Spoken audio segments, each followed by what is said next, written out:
ఈ ధాన్యం కుంభకోణాలు, బియ్యం కుంభకోణాలపై చర్చ జరుగుతూనే ఉంది. మొదటగా కరీంనగర్ నుండే ఈ చర్చ ప్రారంభమైంది. నిన్న గౌరవ మంత్రివర్యులు కేటీఆర్ గారు చాలా చక్కగా ప్రతి ఇష్యూను, ప్రశ్నను స్పష్టంగా అడగడం జరిగింది. దానికి అనుగుణంగానే కాంగ్రెస్ పార్టీ ప్రభుత్వం వారు జాయింట్ ప్రెస్ మీట్ పెట్టినరు. ఉత్తమ్ కుమార్ రెడ్డి గారు మరియు శ్రీధర్ బాబు గారు ఇద్దరు కలిసి జాయింట్ ప్రెస్ మీట్ పెట్టినరు. ఏంటంటే ఒకరికొకరు తోడు అని. శ్రీధర్ బాబు గారు గతంలో సివిల్ సప్లై మంత్రిగా కూడా చేసిండ్రు.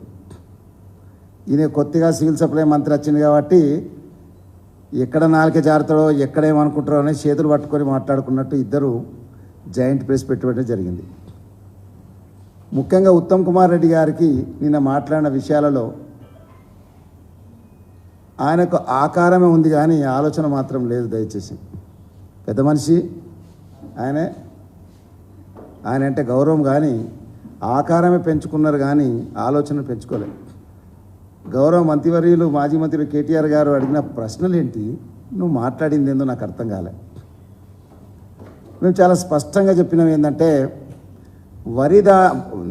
సన్న బియ్యం కొనుగోలులో కుట్ర జరిగింది. మీరు 57 రూపాయలకు టెండర్లు పెట్టినరు. దీనిపై మీ సమాధానం ఏంటంటే, ఆయన ఇచ్చిన సమాధానం ఏంటంటే మేము ఒక్క గింజ కూడా కొనలేదు. అరే గింజ కొనుడు కాదయ్యా బాయ్ సాబ్, నువ్వు పెద్ద మనిషి. గింజ కొనుడు కాదు, పెట్టిన టెండర్ల గురించి మాట్లాడమంటే మేము సన్న బియ్యమే తీసుకోలేదు ఇప్పటిదాకా అంటాడు. మరి టెండర్ల సంగతి ఏంటి? నువ్వే కదా ప్రకటించినావు. మీ సంస్థ ద్వారానే కదా టెండర్లు పెట్టడం జరిగింది.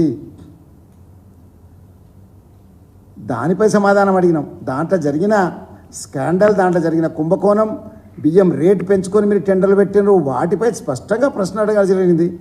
సమాధానం చెప్పమంటే బిత్తిరిగా మాట్లాడడం, పత్రికా విలేకరుల అడిగిన ప్రశ్నలకు సమాధానం దాటివేయడం, ఆయన ముఖం పైన రక్తం లేకుండా కందగడ్డ లెక్క అవ్వడం, ఇవన్నీ దాంట్లో కనబడ్డాయని నేను లైవ్లో ప్రెస్ మీట్ చూసిన. ఆయన ముఖ్యంగా నేను ఏం చెప్తున్నా అంటే, టెండర్ పెట్టింది నిజమా కాదా, బియ్యం కొనాలని టెండర్ పెట్టింది నిజమా కాదా? గత ప్రభుత్వంలో బియ్యాన్ని ఏది విధంగా తీసుకున్నాం, ఈ ప్రభుత్వంలో మీరు డబ్బుల కోసమే టెండర్ పెట్టింది నిజం కాదా? ఇది సూటి ప్రశ్న మాది.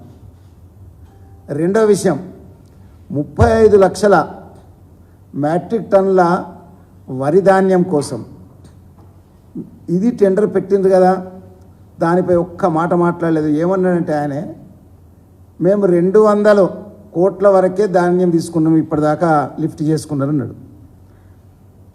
మేము అన్నదేంది, 35 లక్షల మెట్రిక్ టన్నులలో 2007 రూపాయలకు ఆయన లిఫ్ట్ చేసుకోవాలి. దానికి కాకుండా అదనంగా 216 రూపాయలు తీసుకుంటుండ్రు. మొత్తం టెండర్ కాస్ట్ చెప్పకుండా, మొత్తం టెండర్ విలువ చెప్పకుండా కేవలం 200 కోట్ల వరకే మేము ధాన్యాన్ని ఇప్పటికి మొత్తాన్ని తీసుకోలేదన్నాడు. అదే కదా, మొత్తం ధాన్యం విలువ ఎంత, మొత్తం ధాన్యం విలువ ఎంత అని స్పష్టంగా మేము చెప్పడం జరిగింది. దాదాపు 7,200 కోట్ల ఏవో ఉంటుంది. నువ్వు 200 కోట్ల లెక్క చెప్తున్నావు.